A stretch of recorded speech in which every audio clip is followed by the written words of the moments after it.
It's Monday, and that so happens to be the day that I like to talk about monsters. I'm Geoff Arbuckle, and this is Monster Mondays presented to you by Film Seizure. You can catch new episodes of Film Seizure with myself and Jason Oliver on Wednesdays, but Mondays are for me to talk about monster movies. Welcome back to our final week of this special month looking at the Heisei era of Godzilla films. This week, I'll be talking about Godzilla vs. Mothra, which is also known as Godzilla and Mothra Battle for Earth from 1992. While Godzilla and Mothra share the marquee, they aren't the only monsters to appear in this entry, but we'll get to the other guy here in just a bit. The idea of bringing back Mothra has been around for a few years at this point. A Mothra-centric film was proposed by Kazuki Omori, but was declined by Toho and producer Tomoyuki Tanaka. Simply put, Tanaka felt that Godzilla would sell better. And after the release of Godzilla vs. King Ghidorah, Tanaka and new producer Shogo Tomiyama considered bringing Ghidorah right back in the next sequel. But a poll suggested that Mothra was much more popular with female audiences, and considering that there are more women in Japan than there are men, Mothra had to come next.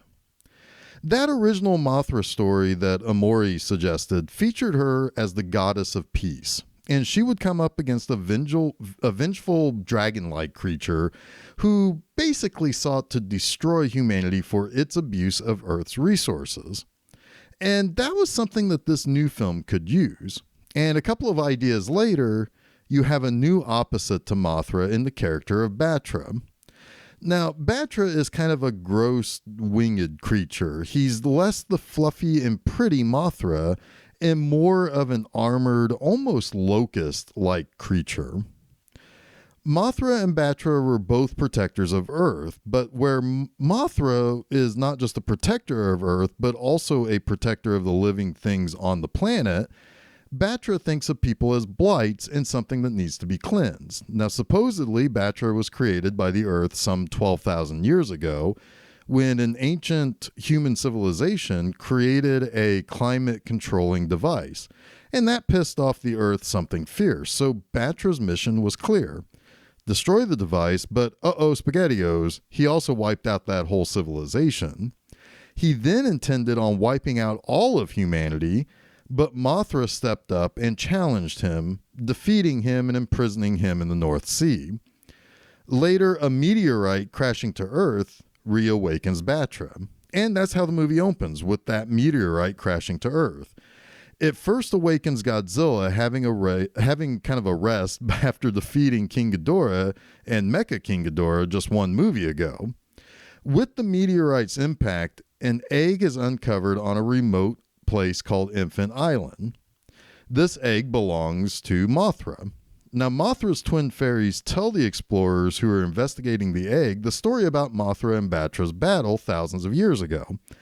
And they fear that whatever uncovered Mothra's egg probably did the same thing for a Batra egg. Sure enough, a larval version of Batra is cruising towards a Japanese town to destroy it. Meanwhile, our explorers and scientists decide to move Mothra's egg to Japan for safety. And the fairies agree that if that would be a safer place for the egg, they will do whatever necessary to aid in the egg's safety. Back in Japan, Batra makes landfall and creates a terrible mess of things. Also, Godzilla rises from the sea near the Philippines. This so happens to be near where the ship that is towing the Mothra egg back to Japan is floating through. The larval Mothra hatches and does one of her favorite moves by grabbing hold of Godzilla's tail. She then douses the big guy with her webbing, and he ends up tossing her aside, but just then baby Batra arrives to throw down. And Batra is a surly sort. First, he knocks Mothra out of the way, and then just fires some laser eyes at Godzilla. Mothra returns to Infant Island while Godzilla and Batra fight on the ocean floor, and those two eventually fall into a crevice. Now, while Godzilla and Batra try to get out of that crevice, Mothra is going after the twin fairies that have been essentially kidnapped by an evil corporation. And it should probably be noted that in some ways this new Mothra movie is kind of basing itself on some of those older Mothra movies where there's corporate greed involved and people trying to take advantage of either the Mothra creature or the twin fairies. When Mothra gets to the city, it wrecks that city where the fairies are in and cocoons herself to turn into the flying moth version of Mothra. Godzilla returns from the crevice in the ocean, and Batra is nowhere to be found, and Mothra is in her cocoon, so pretty much things are not looking good. When it is calculated that Godzilla is headed for Tokyo, but first going through Yokohama, Mothra emerges from her cocoon, and Godzilla is basically just plowing through the Japanese self-defense force while he makes his way to Yokohama before moving on to Tokyo. Mothra is on her way to take on Godzilla, but Batra's flying adult version chases her down and begins shooting lasers at her. Batra causes Mothra to crash land in Yokohama, so our three combatants are all in the same place at the same time. Batra, being so surly, decides to make the first move by shooting laser eyes at Godzilla and bringing a building down on top of him. Godzilla kind of shakes that off and downs Batra. So Mothra returns and shoots some antennae lasers at Godzilla and has a conversation with Batra.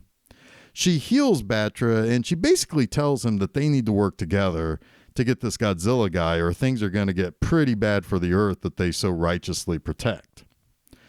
So Batra agrees and they team up against Godzilla, and after a pretty spectacular battle, Batra and Mothra decide to pick up Godzilla and carry that bastard out to sea and dump him into the drink.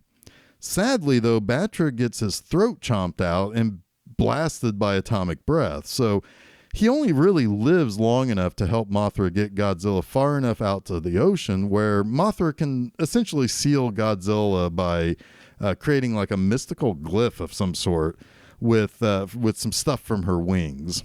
That's not really very clearly explained, like how she's able to do that sort of stuff and what that stuff is. That it just looks like glitter that's coming off of her.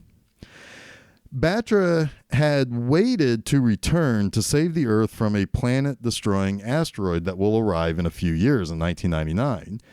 And Mothra promised to stop the asteroid herself if Batra died fighting Godzilla. So Mothra and the fairies leave Earth to go get that asteroid. And let's get to my three things that I like about Godzilla and Mothra battle for Earth. First, I really like Batra.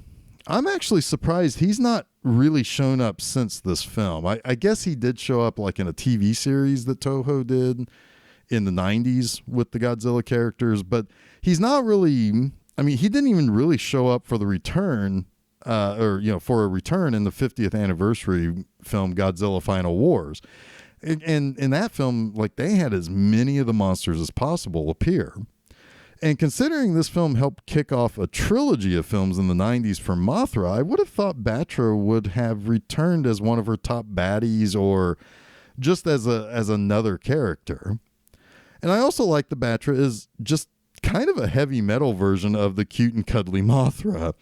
I also like the idea of what Batra represents. If Mothra has always been seen as a natural protector of Earth, people, nature, etc., it would only make sense that there would be a darker side of that. While Godzilla is a destroyer, sure, and that would likely bring about a Mothra to fight the threat. What if Mothra had a mirror reflection? Well, Batra is basically that exactly. It's an interesting idea that could have really used some deeper focus or at least another opportunity to show itself.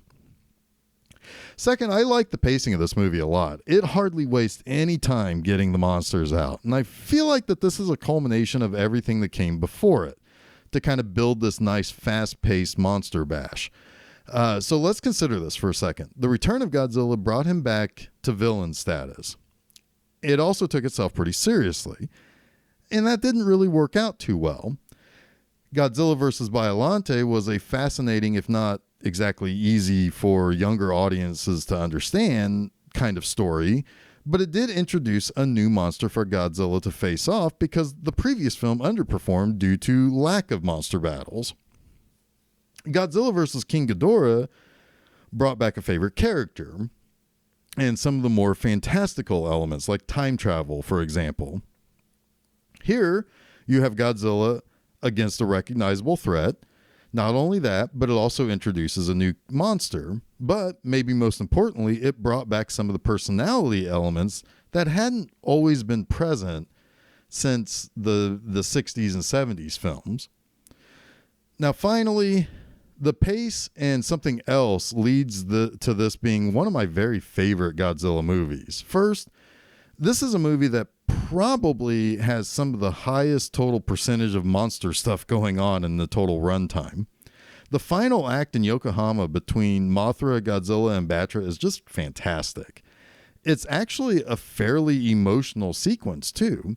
Batra saves Mothra from being squished by a Ferris wheel, and you really do basically understand through movements and actions what these creatures think and feel.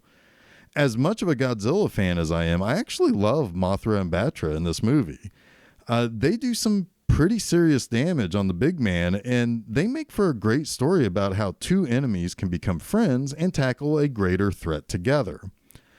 The scene is also enhanced by the score, too. This is a beautiful score by Akira Ifukube, and he did wonders for the series with the Godzilla March, but this score is great. It's emotional, it's sweeping, and it reminds me of something my favorite composer, John Barry, would do. In fact, it sounds an awful lot like something Barry would have done for Moonraker, mixed with some of the more traditional Japanese sounds of You Only Live Twice.